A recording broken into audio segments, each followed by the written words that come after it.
In this two-part series, we interview author Sharon Chang to discuss her new book. In part 1, we discussed her mixed-race story and how the book came to be. In part 2, we will now discuss content from the book, including miseducation and the need for re-education around racist terminology. We also touch on anti-bias curriculum, learning environments, and more. Today we're going to be talking about your book that is going to be released soon called Raising Mixed Race, Multiracial Asian Children in a Post-Racial World. Let's talk about Mongolian spots.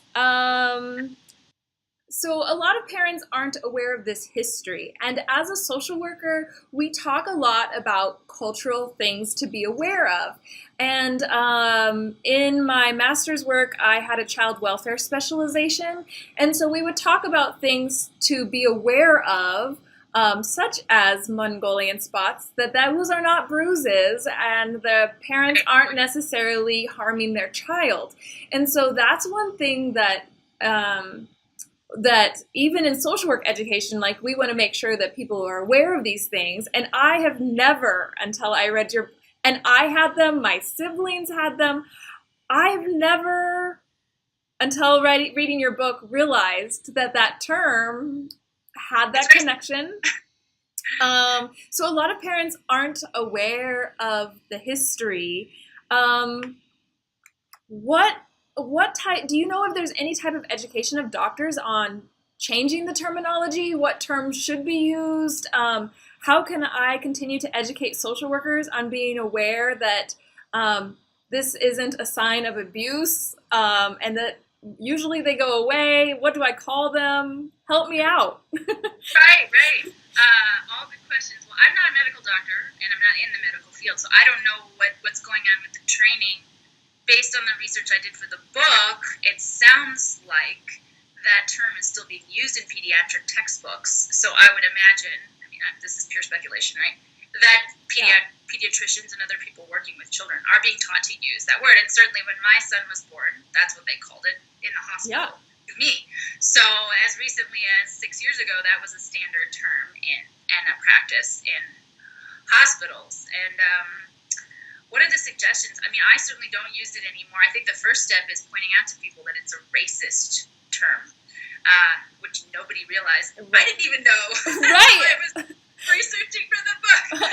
But I knew I had a reaction, and then my husband also had a reaction, right? When I was writing about it, I put that in the book.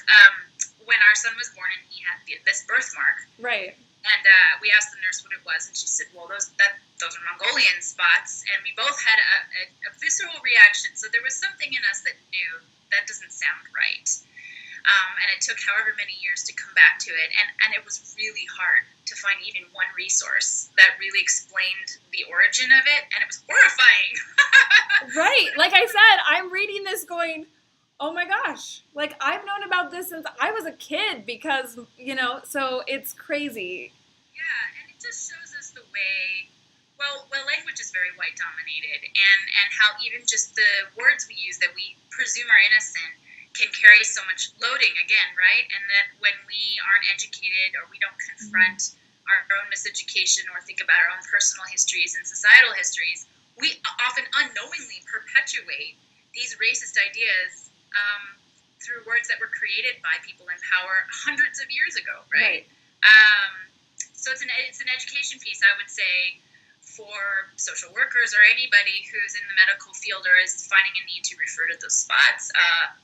I can't offer necessarily a great replacement. I just know I don't use it anymore, and I talk about birthmarks. Okay. It's a birthmark that is commonly seen. It's a type of birthmark commonly seen. And there is actually a medical name that's very long and cumbersome. So Mongolian spots was that nickname. Right. Which is more disturbing. Right. So it's up to practitioners to sort of call that out first and say, wow, that's actually really racist, and we cannot use that word anymore. We need to come up with something new.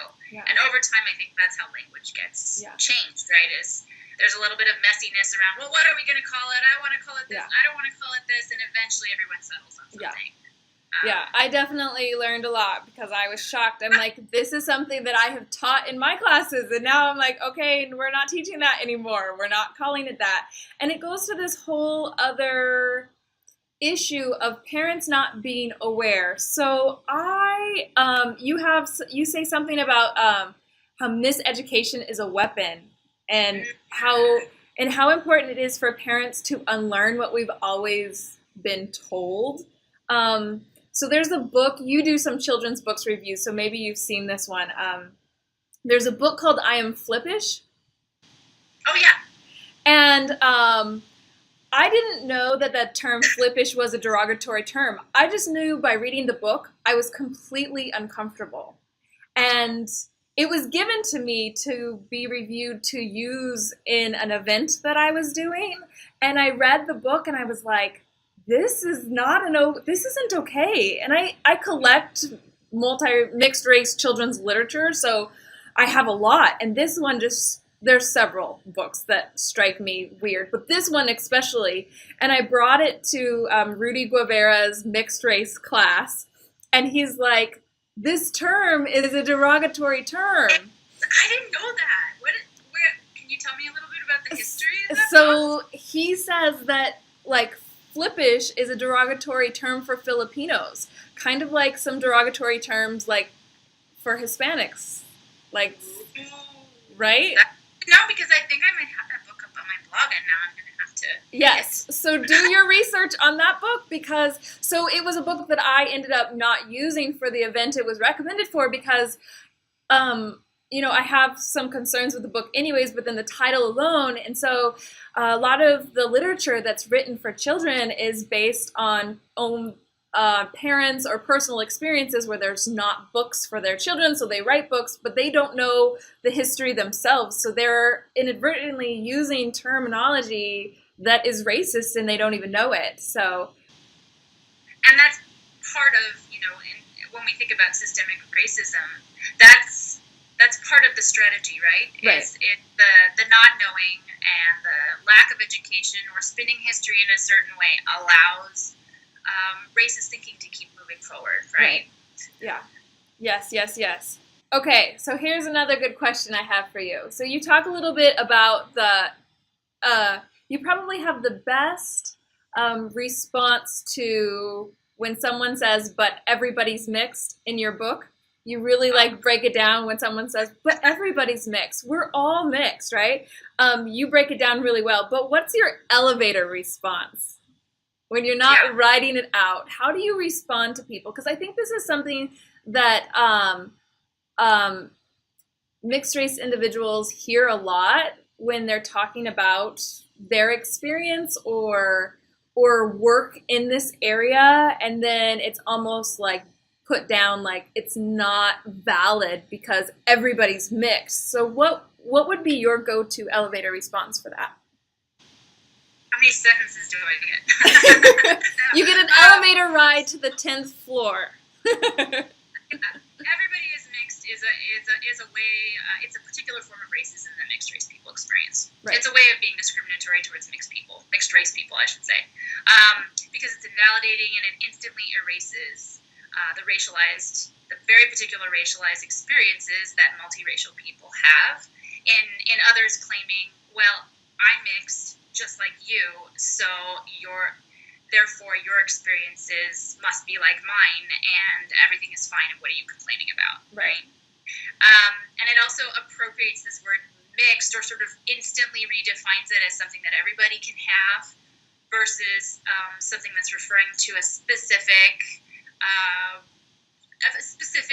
experience on the racial spectrum, right?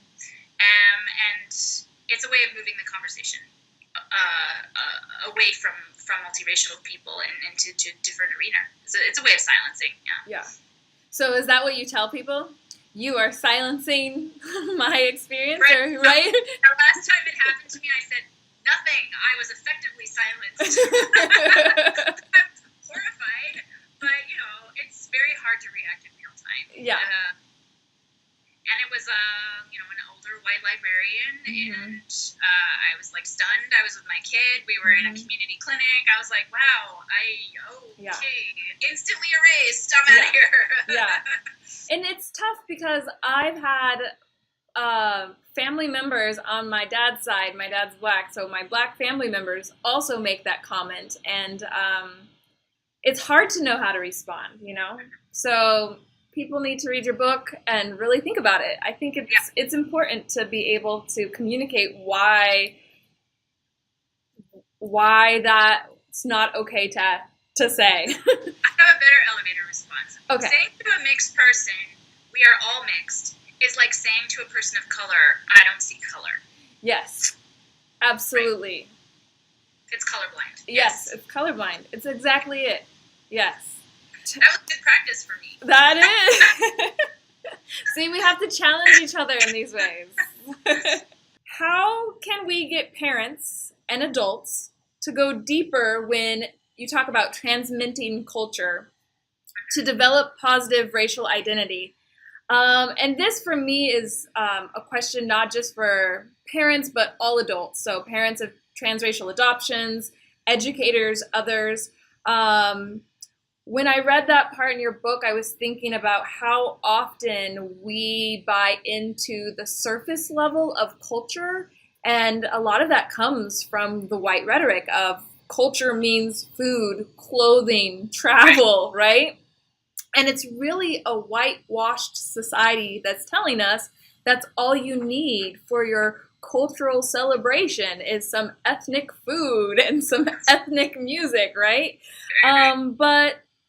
But how do we help parents go deeper to, below the surface culture level when we are trying to help them transmit culture to their child for a positive racial identity? Yeah. That is so tricky. The way we conflate race, culture, and ethnicity is it's really hard to disaggregate those things and articulate the differences between them because they're not clearly defined things, right? Mm-hmm. So my first thought, though, is that we do need some clarity around all of that. And one thing I observed with parents, and I read about it in the book, is when I asked them about raising their kids to have positive multiracial identity, they instantly defaulted almost entirely or predominantly to talking about culture, food they ate, holidays they celebrated, family trips they make overseas or out of the country, or spending time with relatives. I think to be clear, that stuff can bolster a racial identity, but it isn't the center of what race is about. Race is about power, and it's about the way we look, and it's about privilege. And I don't see that culture and ethnicity address power the way that race does. And so for parents who are sort of really focusing, when I say talk to me about race, and they start talking about culture, I feel like I have to stop them and say, you aren't talking to me about race. Culture is important, but talk to me about race. How are you going to teach your children to subsist and be healthy and be engaged in a really racist world? And culture can help, but where's their critical consciousness? Where is their sense of social justice? And where's their history and their histories of resistance? Those are the kinds of questions I'd like to put up to parents. It's like, you need to hold all of that together. And it can't just be food and ethnic holidays and costumes. Yeah. It's got to be bigger than that. Yeah. When we talk about race in the social work classes at a college level, that's what students respond to as well, is culture. They think that culture is race, and it's not. It's different. No. So it's hard to really get people, to uneducate people to really see the other side of things. You talk about, in your last chapter, you have some really great suggestions of things that people can do moving forward. And you talk about asking questions to their classroom teacher about curricula. And so I wanted to ask you, how do parents know what anti-bias curricula look like? So, because if they were to look over the curriculum for the year, how would they know that there is bias curriculum? Oh, right. And know to say, hey, I'm not okay with this, and know what to do moving forward. As a social worker working in a school setting, they get a lot, teachers get a lot of what I call diversity training. But diversity training is always, always, always on monoracial terms. So they never, ever, ever include multiracial stuff. So I'm always trying to educate educators that when we're talking about diversity and, all of that type of stuff, we're also talking about not just monoracial terms, but mixed race as well. And I don't know if myself going into a school system would be able to know what I know what biased curricula look like, but I don't know if I would know what anti-biased curricula looks like unless I looked at all the lesson plans. Right. Okay. And the teacher has, there's a lot. Yeah, I'm looking down because that term actually it's a reference to a very specific group. I think I talk about it in the book. Oh, of course. Yes, it's on page. Technology is being slow. I've got it in there, right? Yeah, it's on. Do you want to know what page it's on? I'm trying to. I want to get the exact book title up here, but of course my internet's being really slow. Oh, there it is. Okay, it's drawn from work by a team of people, a collective. One of the more well-known names is Louise Derman Sparks. She's really well-known in early childhood education. And she wrote a book with Julie Olson Edwards called Anti-Bias Education for Young Children and Ourselves. And this was a second edition or a follow-up to an earlier collective work that had appeared, I think, decades prior. But that's what that's referring to. And so parents really should check that book out if they have the time, because that is the best guide for how to evaluate and look at programs, not only programs, but classroom learning environments, classroom materials, also administrator and teacher approaches to make sure that your kids are going to be in a space where they're not going to be relearning biased thinking or biased things about themselves, right, or others. But do you want me to highlight a couple points? Yeah, and also, like, if a school is not using, anti-bias curricula based on this book, what can the parent do? And you make a good point that some of the schools, parents told me about that were anti-bias in practice but weren't using that terminology necessarily, were often run by people of color who were just doing it intuitively, like putting up photos of histories of resistance and leaders and activists because it was meaningful to them. So it's not all about the buzzwords, right? It's not all about the theory and the people who create it. So one more time, the question: what to look for? Some points from the book on what to look for, and also what might a parent do if these things are not in the classroom. Right. Okay. So I'll just give a few examples of what to look for. You can do a scan of any learning environment pretty quick, just visually, and you'll get a feeling pretty immediately that you can tap into. People of color know, this might be more challenging for white parents, but people of color know, like, I can breathe in here, I feel good in here, I feel relaxed in here, or I feel defensive in here, I'm not sure when I'm in here, or this stuff seems familiar, but I don't connect with it, right? So you wanna go for that feeling. You wanna look at what pictures are on the wall. Are you seeing only pictures of white families and children, or hetero families and children, right? Or just one family makeup where it's just like a mom and a dad and two kids, and there's no like single parented families or families parented by grandparents or aunts and uncles, right? We want to see a lot of diversity in skin tone and just every kind of diversity we can encompass, right? You want to look at things like dolls or books or anything that pictures actual human being or represents human beings, and see a lot of diversity in that. And you also want to make sure the materials are not outdated. That's another thing I've seen where I go into school and they've got lots of diverse pictures and they're from like the 1960s and that's it. Right. And we're now like 50 years later, so our kids need to see that because it's history, but they also need to see themselves on the walls. I also think, and this is my perfect world, if I would love to see schools that are fluid in their representation so that they adapt to their current student body. Right. So it's not just a static set of materials that it's the same every year. What you see on the walls and on the shelves and available to the kids reflects the kids in the classroom. So that's some scanning you can do there. Then you can ask the questions of the administrators, of the teachers, and you'll know from their answers, are they immediately uncomfortable? Like, what are you doing to incorporate things that are, like, feel good to diverse families here, right? And, or how are you dealing with things like race and racism and bias? If they get super uncomfortable, that probably isn't a good sign.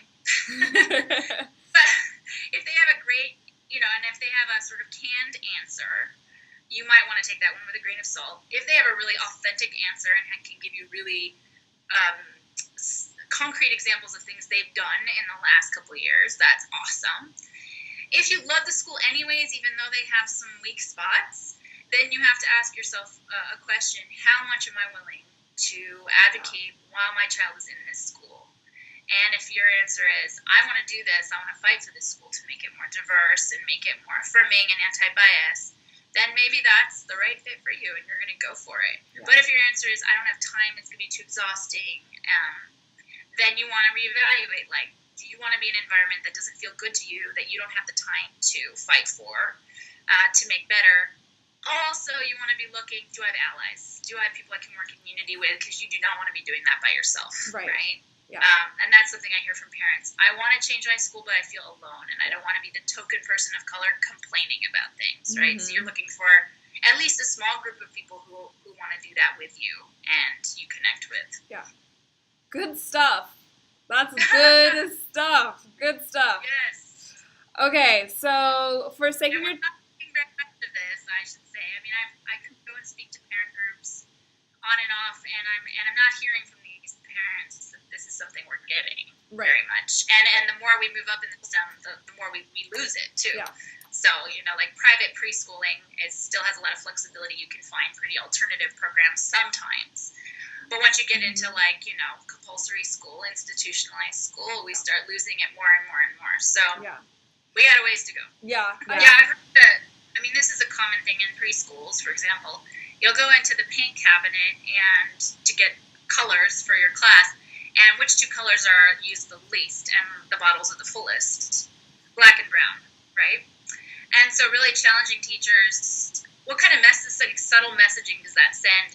When you're doing art projects, do you ever do projects that center around the colors brown and black? Do you use brown and black papers? Do you use brown and black paints? Or do you always leave those colors out?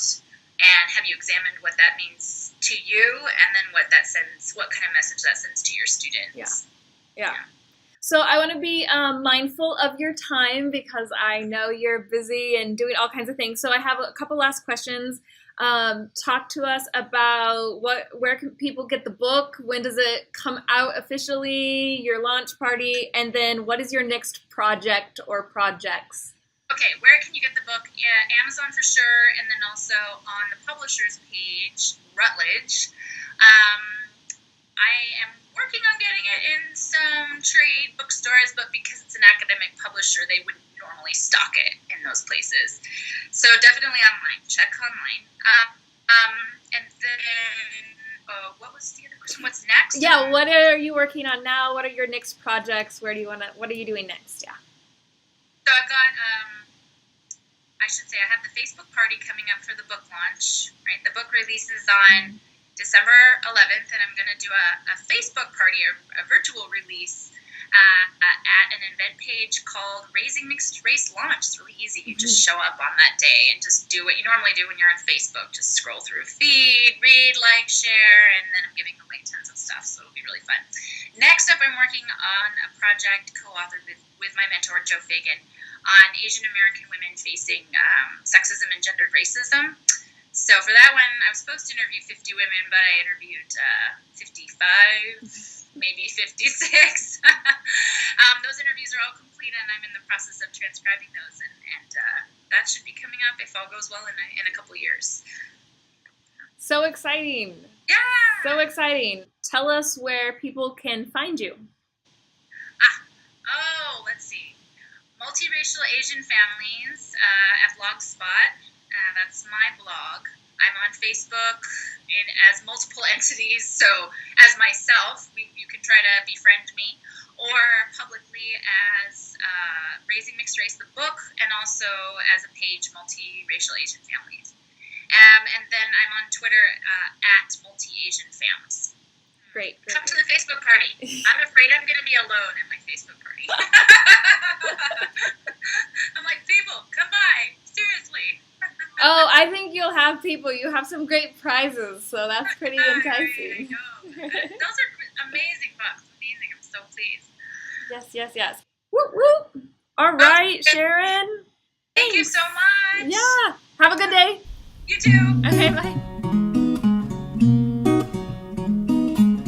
I feel the train coming. I hear the whistle blowing.